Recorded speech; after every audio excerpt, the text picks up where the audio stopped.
കൊച്ചിയിലെ ഊബർ ഓഫീസിൽ online taxi ഡ്രൈവർമാരുടെ പ്രതിഷേധമുണ്ടായി. സമരം തുടങ്ങി 2 ദിവസമായിട്ടും ഊബർ ഓല കമ്പനികൾ ചർച്ചയ്ക്ക് വിളിക്കാത്തതിനെതിരെയായിരുന്നു പ്രതിഷേധം. ആവശ്യങ്ങൾ അംഗീകരിക്കും വരെ സമരം തുടരാനാണ് ഇവരുടെ തീരുമാനം. കൊച്ചിയിൽ നിന്ന് നിഷ ദിലീപ് തയ്യാറാക്കിയ റിപ്പോർട്ട് കാണാം. 2 ദിവസമായി യൂബർ സമരം തുടങ്ങിയിട്ട് എന്തായാലും ഈ യൂബർ ഓൺലൈൻ ടാക്സി ഓടിക്കുന്ന ഡ്രൈവർമാർ യൂബറിന്റെ കൊച്ചിയിലെ ഓഫീസിലേക്ക് എത്തിയിരിക്കുകയാണ്. കേരള സവാരി റാപ്പിഡോ അധികൃതർ ഇവരെ ചർച്ചയ്ക്ക് വിളിച്ചിരുന്നു. പക്ഷേ യൂബർ ഓല അധികൃതർ ഇവരെ ചർച്ചയ്ക്ക് വിളിച്ചിട്ടില്ല. അതാണ് ഇവരുടെ ഇപ്പോഴത്തെ ഈ പ്രതിഷേധത്തിന് കാരണം. ചേട്ടാ, നിങ്ങൾ സംസാരിച്ചിരുന്നു ഇവരുമായിട്ട്? സംസാരിക്കാനായിട്ട് അവർ വരുന്നില്ല. നിങ്ങൾക്ക് കാണാൻ സാധിക്കും, ഇവിടെ ആരും പുറത്തേക്ക് വരുന്നില്ല. ഞങ്ങൾ പ്രശ്നം ഉണ്ടാക്കാൻ വേണ്ടി വന്നതല്ല. 2 ദിവസം സമരം തുടങ്ങിയിട്ട് ഒരു നിവൃത്തിയിൽ എല്ലാവരും തെരുവിലാണ്. വാഹനങ്ങൾ ഓടാതെ എല്ലാവരും വീട്ടിലിരിക്കുകയാണ്. പക്ഷേ ഞങ്ങൾ മാന്യമായിട്ട് എല്ലാ യൂണിയൻ്റെ വക്താക്കളും എല്ലാ കൂട്ടായ്മകളും ഇവിടെ വന്നിട്ടുണ്ട്. ഞങ്ങൾ മാന്യമായിട്ട് സംസാരിക്കാൻ വന്നതാണ്. ഇതുവരെയും സംസാരിക്കാൻ തയ്യാറായിട്ടില്ല. ഈ പ്രസ്ഥാനം ഇവിടെ വേണം, പക്ഷേ ഞങ്ങൾക്ക് മാന്യമായ വേതനം ലഭിക്കണം, തൊഴിൽ സുരക്ഷ വേണം. അപ്പോൾ ഞങ്ങളോട് സംസാരിച്ച് ഇവർ ധാരണയിലെത്തി പോയാൽ ഞങ്ങൾ തയ്യാറാണ്. ഇവർ തീരുമാനം ഉണ്ടാക്കുന്നവർ ഞങ്ങളോട് കുത്തിരിക്കും. റാപ്പിഡോയും കേരള സവാരിയൊക്കെ നിങ്ങൾ ചർച്ചയ്ക്ക് വിളിച്ചിരുന്നല്ലോ അല്ലേ? ഇപ്പോൾ അവസാന നിമിഷങ്ങൾ അവർ വിളിച്ചിട്ടുണ്ട്. അതുപോലും ആദ്യം വന്ന കമ്പനിയാണ്, ഇത്രയും ബിസിനസ് നടത്തുന്ന കമ്പനിയാണ്. അവർക്ക് മാത്രം ഞങ്ങളോട് അവഗണന.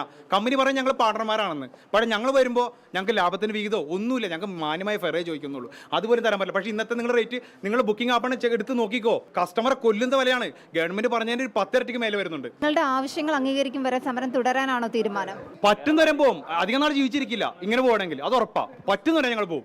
ഈ വണ്ടിയുടെ ടാക്സും കാര്യങ്ങളൊക്കെ ഉള്ളതല്ലേ? അതെ അതെ അതെ നമുക്ക് ലഭിക്കേണ്ടത് മിനിമം ചാർജ് 5 കിലോമീറ്റർ 200 രൂപയാണ് കിട്ടേണ്ടത്. അതുപോലും തരുന്നില്ല. വെറും ബേസ് ഫെയർ 62 രൂപയാണ് ബേസ് ഫെയർ. Kilometre charge 11. എങ്ങനെ ജീവിച്ചു പോകും? നമ്മൾ CNG വില കൂടി 11 രൂപയോളം കൂടിയിട്ടുണ്ട്. നമ്മളുടെ ഒരു വണ്ടി 1 കിലോമീറ്ററിന്റെ ഏറ്റവും കുറഞ്ഞത് 13 രൂപ മുതൽ 15 രൂപ വരെ ഉണ്ട്. 12 രൂപ 13 രൂപ ഇവർ ഫെയർ കിലോമീറ്റർ തന്നു കഴിഞ്ഞാൽ നമ്മൾ എങ്ങനെ ജീവിക്കും? ഒന്ന് പറ. ഇതാണ് അവസ്ഥ. 18 രൂപ മിനിമം കിട്ടിക്കഴിഞ്ഞാൽ നമുക്ക് എന്തെങ്കിലും വീട്ടിലേക്ക് കൊണ്ടുപോകാം. വീട്ടിൽ അരി മേടിക്കാം. വണ്ടി ഓടിക്കാൻ ഇറങ്ങി കഴിഞ്ഞാൽ 2 ദിവസം 3 ദിവസം കഴിഞ്ഞാൽ വീട്ടിൽ കയറുന്നത്. 2 ജോഡി ഡ്രസ്സായിട്ടാണ് വരുന്നത്. എന്തുകൊണ്ടാണ് വീട്ടിൽ 8 മണിക്കൂർ അല്ലെങ്കിൽ ഇവിടുത്തെ ബംഗാളികൾ വരെ 8 മണിക്കൂർ പണിയെടുത്തിട്ട് 1000 രൂപ വീട്ടിൽ കൊണ്ടുപോകുന്നുണ്ട്.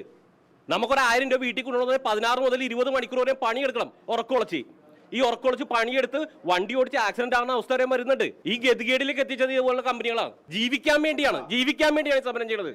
ഞങ്ങൾക്ക് വേറെ വഴിയില്ല. ഇത് സാധാരണ ഞങ്ങൾ ഓടുന്ന ദിവസങ്ങളിൽ ഇതിനൊക്കെ കൂടി വന്നിട്ട് 500-600 രൂപയുള്ള സമയത്താണ്. ഇപ്പോൾ നിങ്ങൾ നോക്ക്, 500 ആ റേറ്റ് ഞങ്ങൾക്ക് കിട്ടുന്നത്. ഇന്ന് അവർ ഇത്തരം കൊടുത്ത് കസ്റ്റമർ ബുക്ക് ചെയ്യാൻ റെഡിയാണ്. ഇവർക്ക് എങ്ങനെ ഇന്ന് കൊടുക്കാൻ പറ്റുന്നു? അവർ ബിസിനസ് അവർക്ക് നടത്തണം.